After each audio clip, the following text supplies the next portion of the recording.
BLM Kerala Tamil Nadu Pondicherry. നമസ്കാരം. M5 ലൈവിലേക്ക് സ്വാഗതം. കേരളത്തിലെ MLA-മാരുടെയും മുൻ MLA-മാരുടെയും ബന്ധുക്കളുടെയും ആസ്പത്രിവാസവും ചികിത്സയും MLA-മാരുടെ പെൻഷനും സംസ്ഥാന സർക്കാരിന് ബാധ്യതയായി മാറുന്നു. വിവരാവകാശ പ്രവർത്തകർക്ക് വിവരാവകാശ നിയമം അനുസരിച്ച് ലഭ്യമായ രേഖകളിലാണ് പെൻഷനിലെയും ചികിത്സാ ചെലവിലെയും വിശദാംശങ്ങൾ പുറത്തുവന്നത്. MLA-മാരുടെയും ആശ്രിതരുടെയും പെൻഷനിൽ വ്യാപകമായ ക്രമക്കേടാണ് നടക്കുന്നത്. നിയമസഭാംഗം ആയിട്ടില്ലാത്ത ആളിൻ്റെ കുടുംബത്തിനും ഒരു വ്യക്തിയുടെ 2 ഭാര്യമാർക്കും മരിച്ചുപോയവർക്കും ഒക്കെ പെൻഷൻ ലഭിക്കുന്ന അസാധാരണമായ സാഹചര്യമാണ് പുറത്തു വന്നിട്ടുള്ളത്. മുൻമന്ത്രി KR ഗൗരിയമ്മ മരിച്ചു വർഷങ്ങളായിട്ടും ഇപ്പോഴും പെൻഷൻ വാങ്ങുന്നതായാണ് നിയമസഭാ രേഖകൾ വ്യക്തമാക്കുന്നത്. ദേവികുളത്തെ മുൻ MLA സുന്ദരമാണിക്യവും മരിച്ചിട്ട് വർഷങ്ങളായി. അദ്ദേഹവും ഇപ്പോഴും പെൻഷൻ വാങ്ങുന്നുണ്ട്. അതേസമയം അദ്ദേഹം മരിച്ചതിനെ തുടർന്ന് അദ്ദേഹത്തിൻ്റെ ഭാര്യ അന്നപൂർണ അമ്മാളിന് കുടുംബ പെൻഷനും വേറെ നൽകുന്നുണ്ട്. പരേതനായ മുൻ MLA-യും മുതിർന്ന CPM നേതാവുമായിരുന്ന ബാലാനന്ദൻ്റെ ഭാര്യ സരോജിനി ബാലാനന്ദനും മരിച്ചു വർഷങ്ങളായിട്ടും ഇപ്പോഴും പെൻഷൻ കിട്ടുന്നതായി നിയമസഭാ രേഖകൾ വ്യക്തമാക്കുന്നു. തിരുവമ്പാടിയിൽ നിന്നുള്ള മുൻ MLA AV അബ്ദുറഹ്മാൻ ഹാജിയുടെ 2 ഭാര്യമാർക്കും ഒരേ സമയം കുടുംബ പെൻഷൻ അനുവദിച്ചതായി വിവരാവകാശ രേഖകൾ ചൂണ്ടിക്കാട്ടുന്നു.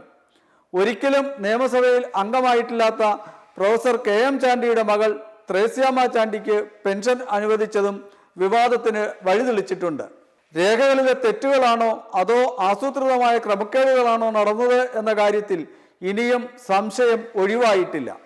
ഏതായാലും നിയമസഭയിലെ ഗുരുതരമായ ക്രമക്കേട് വ്യാപകമായ ചർച്ചയ്ക്കാണ് വഴിവെച്ചിരിക്കുന്നത്. ഇതിനിടെ സംസ്ഥാനത്തെ MLA-മാർ, മുൻ MLA-മാർ, ഇവരുടെ ആശ്രിതർ എന്നിവരുടെ ചികിത്സയ്ക്കായി കഴിഞ്ഞ 5 വർഷത്തിനിടെ 38.6 കോടി രൂപ ചെലവഴിച്ചതായും വിവരാവകാശ രേഖകൾ വ്യക്തമാക്കുന്നു. കഴിഞ്ഞ 5 വർഷത്തിനിടെ സിറ്റിംഗ് MLA-മാർക്കും ആശ്രിതർക്കും വേണ്ടി 8.42 കോടി രൂപ ചെലവഴിച്ചതായി നിയമസഭാ സെക്രട്ടേറിയറ്റ് അറിയിച്ചു.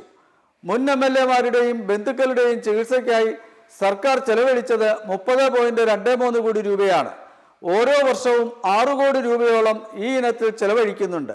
മുൻ ആരോഗ്യമന്ത്രി MK മുനീറിന്റെ ചികിത്സയ്ക്ക് വേണ്ടി മാത്രം 32 ലക്ഷം രൂപയാണ് അനുവദിച്ചത്. കലൂർ സ്റ്റേഡിയത്തിൽ നൃത്തവേദിയിൽ നിന്ന് വീണ് പരിക്കേറ്റ ഉമാ തോമസ് MLA-ക്ക് 17.29 ലക്ഷം രൂപ ചെലവഴിച്ചു. സംസ്ഥാനത്തെ സാധാരണക്കാരുടെ ആശ്രയമായ പൊതു ആരോഗ്യ സംവിധാനം രാഷ്ട്രീയക്കാരും MLA-മാരും നേതാക്കളും ഉപയോഗപ്പെടുത്തുന്നില്ല എന്ന ആക്ഷേപവും ഇതിനോടൊപ്പം ഉയർന്നിട്ടുണ്ട്.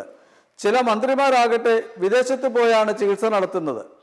ഇതിനിടെ രാജ്യത്തെ ഏറ്റവും മികച്ച രീതിയിൽ ഊർജ്ജസ്വലമായി പ്രവർത്തിക്കുന്ന നിയമസഭ കേരളത്തിലാണെന്ന് PRS ലെജിസ്ലേറ്റീവ് റിസർച്ച് പുറത്തുവിട്ട വാർഷിക അവലോകനത്തിൽ പരാമർശിച്ചത് കേരളത്തിന് ആശ്വാസമായി.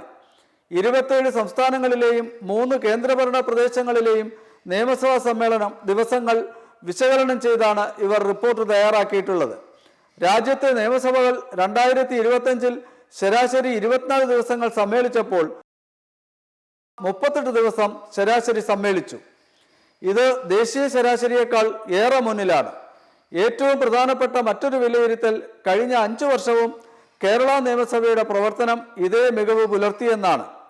കഴിഞ്ഞ 5 വർഷം ശരാശരി 41 ദിവസം കേരള നിയമസഭ സമ്മേളിച്ചപ്പോൾ തൊട്ടടുത്തുള്ളത് 39 ദിവസം സമ്മേളിച്ച ഒറീസയും 37 ദിവസം സമ്മേളിച്ച കർണാടകയുമാണ്.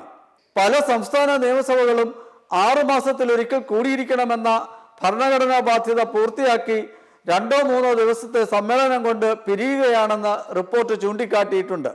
BLM കേരള തമിഴ്നാട് പോണ്ടിച്ചേരി.